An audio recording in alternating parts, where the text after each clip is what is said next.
Organizers of Formula One's Las Vegas Grand Prix hoping for a smoother night ahead after a rough start to the event last night with sparks flying on the track. Good evening, everyone. Welcome to West Coast Wrap.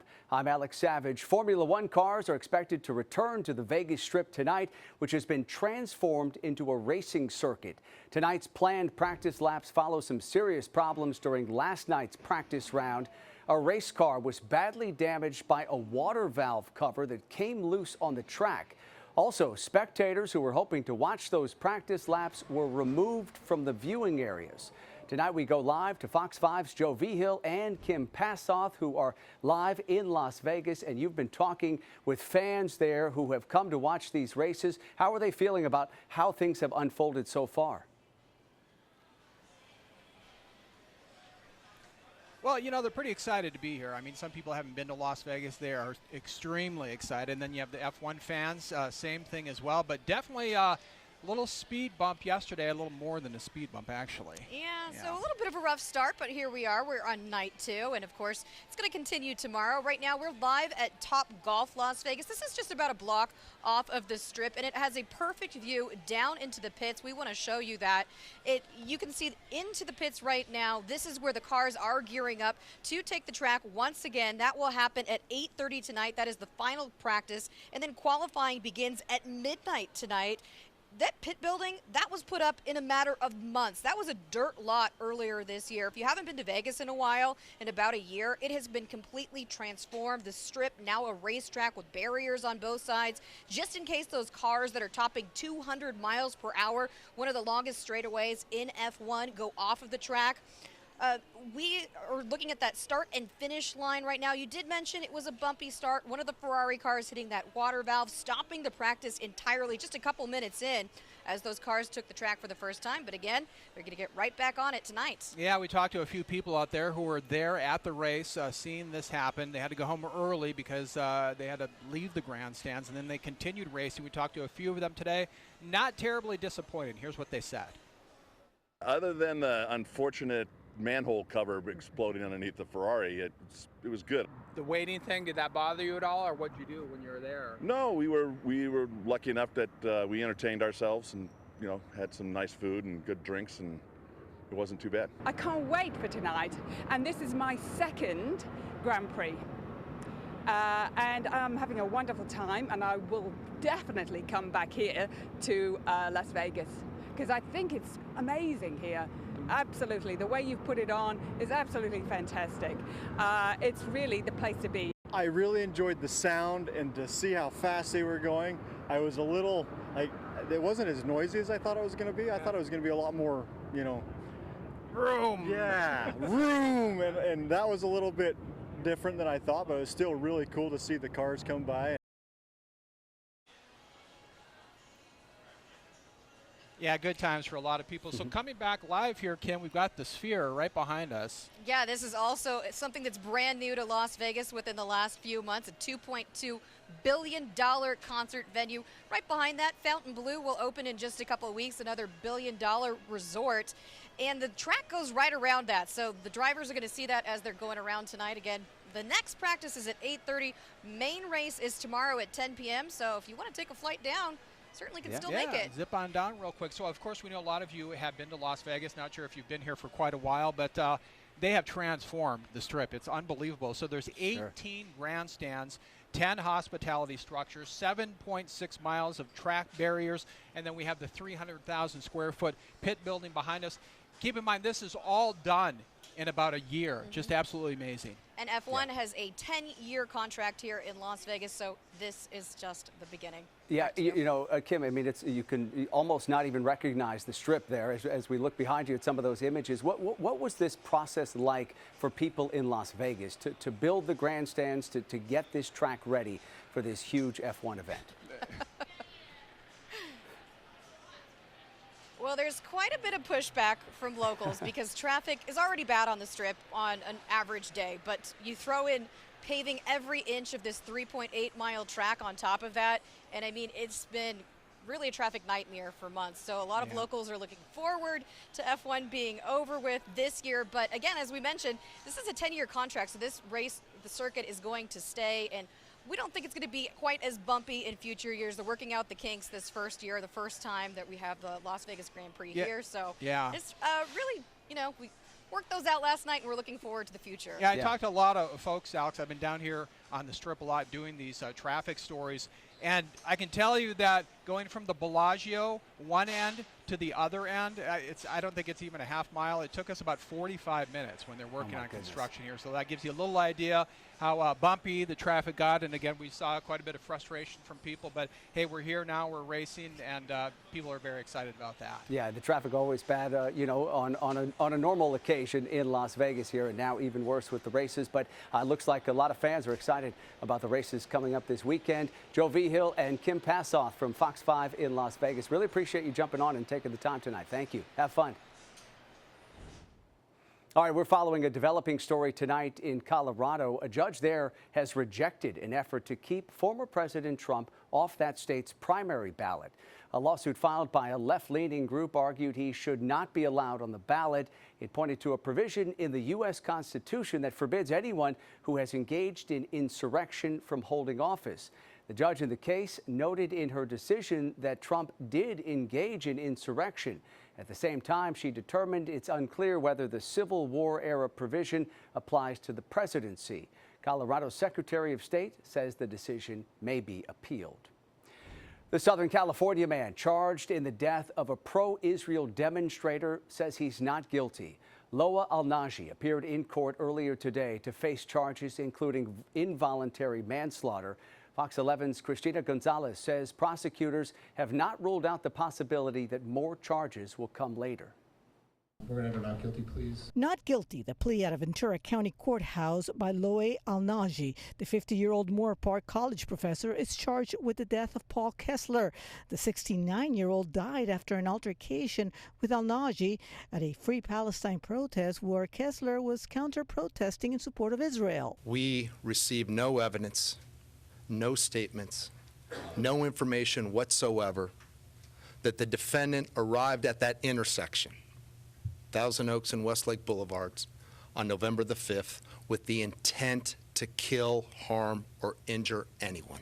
Ventura County's deputy DA explaining why Al-Naji is not facing hate crime enhancements in charges of involuntary manslaughter and second-degree battery with special allegations.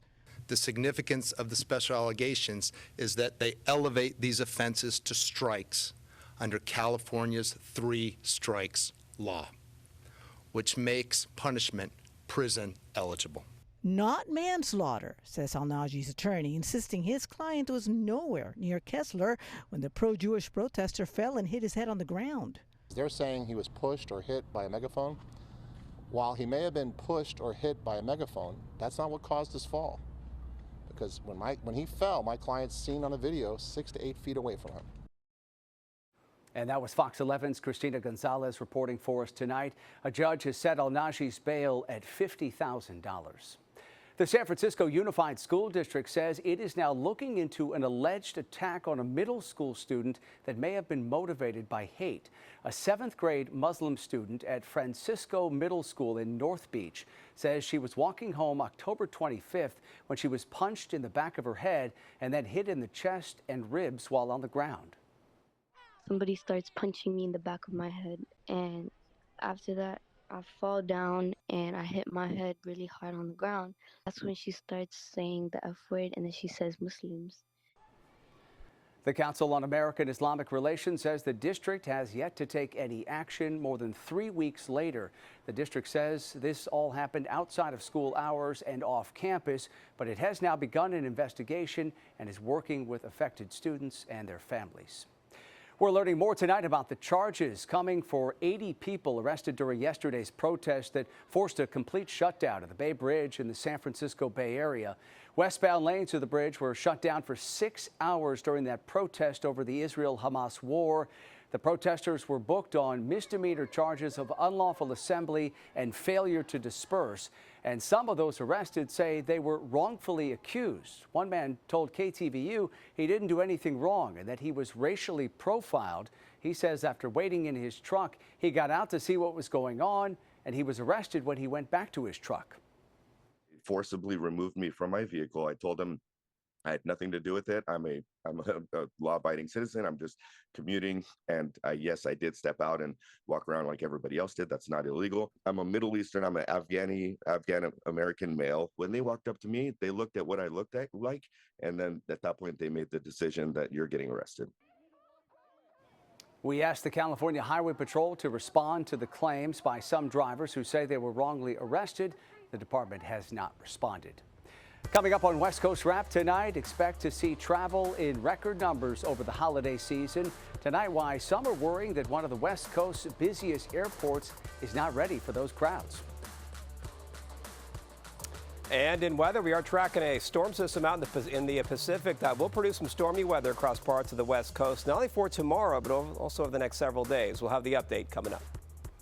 Also coming up tonight, we'll show you what we're learning about the discovery of a shipwreck in Washington. Tonight, President Biden is back on the East Coast after a busy week at the APEC summit in San Francisco. Air Force One took off from San Francisco International Airport this afternoon. Tonight, KTVU's Greg Lee shows us how the president spent his last day in the Bay Area meeting with Mexico's president. Mexican President Andrés Manuel López Obrador arrived at the Moscone Center for a bilateral meeting with President Biden. On the agenda, a historic number of migrants showing up at the southern border, including illegal crossings and immigration policies. Together, we're taking a balanced approach that includes enforcing our borders, increasing reparations, and opening a historic number of legal pathways for migrants. Further progress needs to be made to address the migratory phenomenon. We're working on that jointly in coordination. Republicans have hammered the Biden administration on the issue. The president recently requested $14 billion from Congress for border security, but it was left out of the temporary spending bill.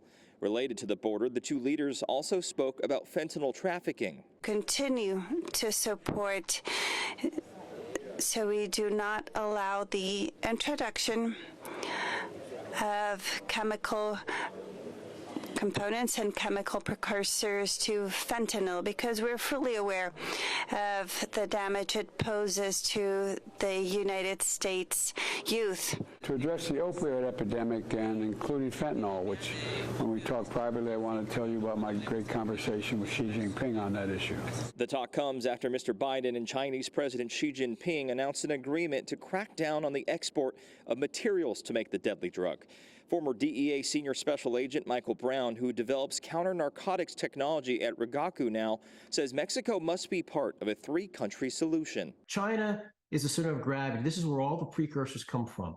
Mexico, again, is where the cartels are. They receive the chemicals, they produce the chemicals into fentanyl, and then they distribute it to the United States. Without the bilateral assistance from both countries, law enforcement in the United States can only take this solution so far. I challenge us all to find new ways we can seize the full potential of all of our people. President Biden closed out his time at APEC in the Bay Area by hosting a retreat with the 20 other member economies where he handed over host duties to Peru. He reiterated U.S. investments in the Indo-Pacific, urged inclusive growth, and challenged the leaders to work together on global challenges like climate change and the development of artificial intelligence.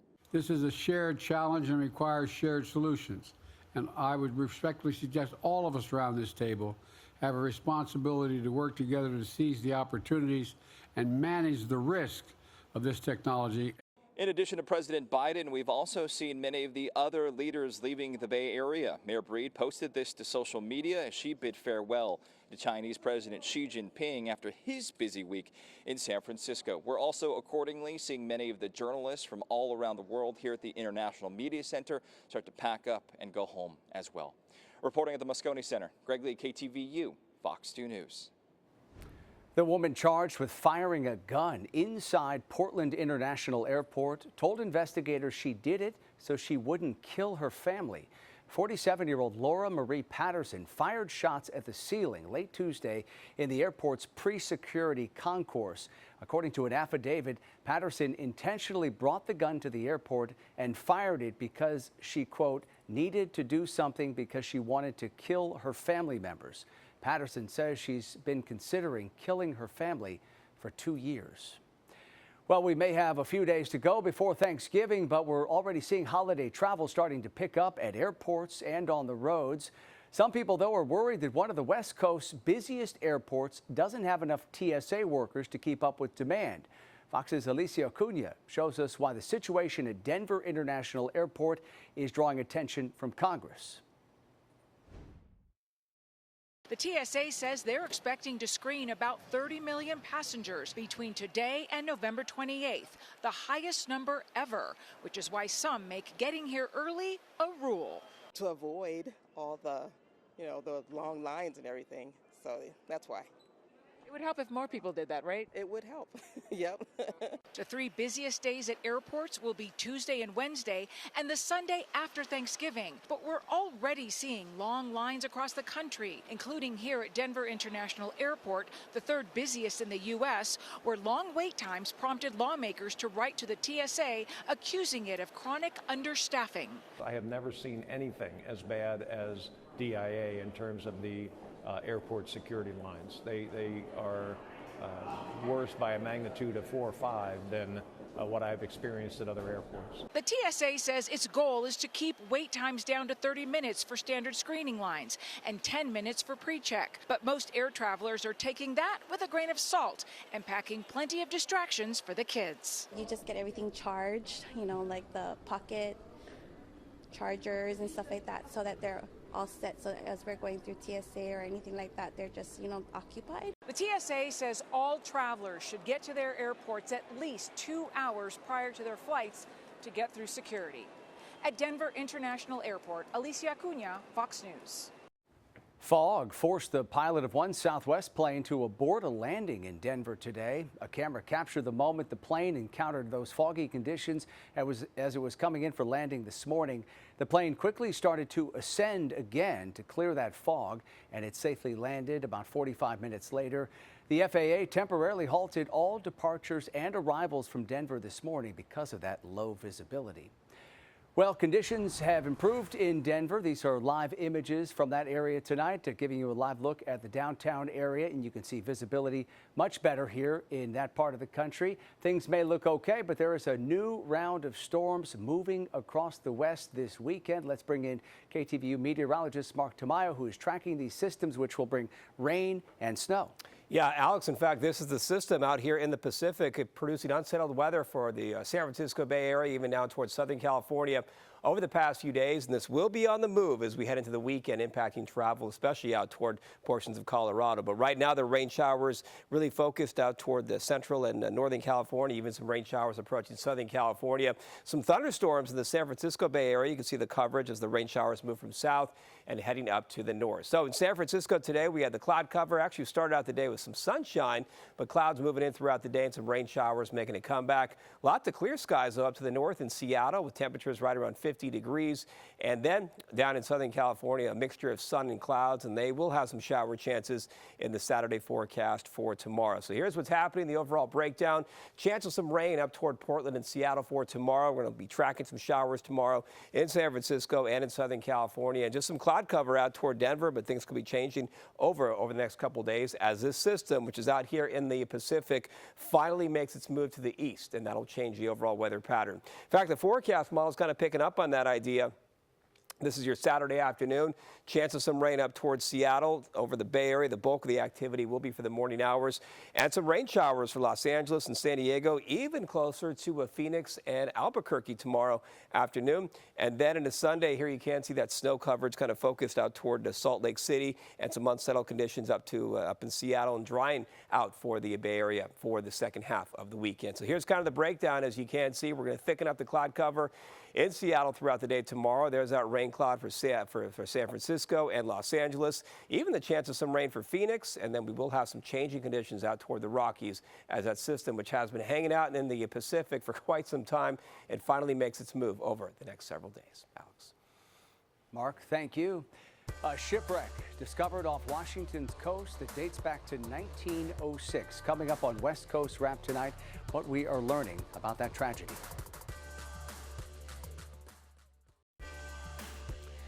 A shipwreck that's more than 100 years old has been discovered off Washington's coast. Tonight, Fox 13's Lauren Donovan has the history behind this tragedy in Puget Sound.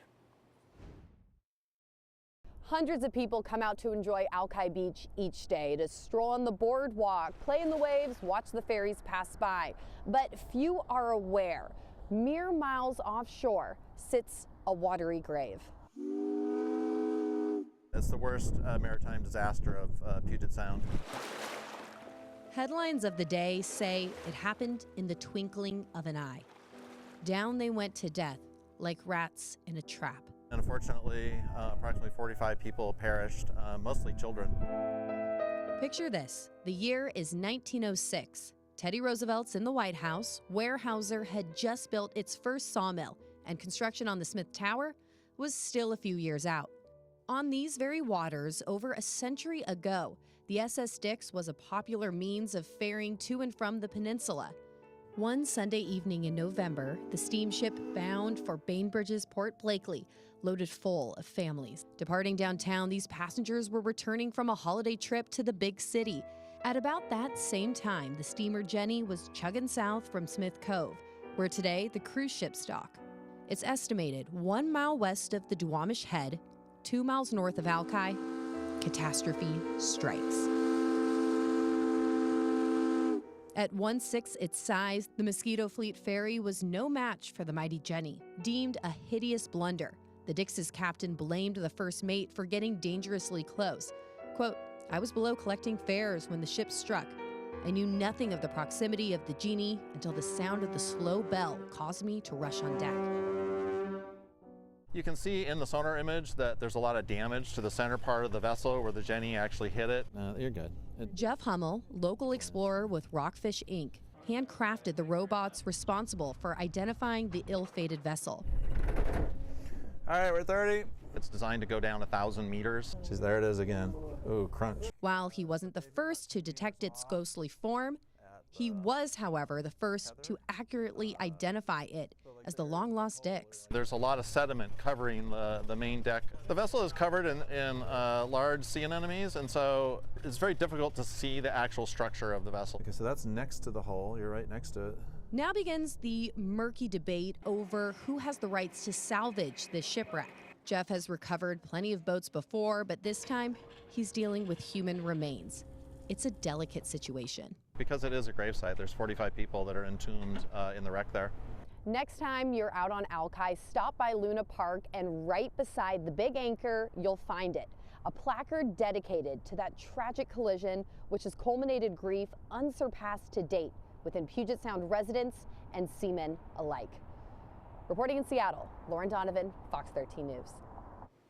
And that does it for West Coast Wrap tonight. We appreciate you watching. We'll see you back here tomorrow night, or coming up on Monday, I should say. Have a great rest of your night and a great weekend.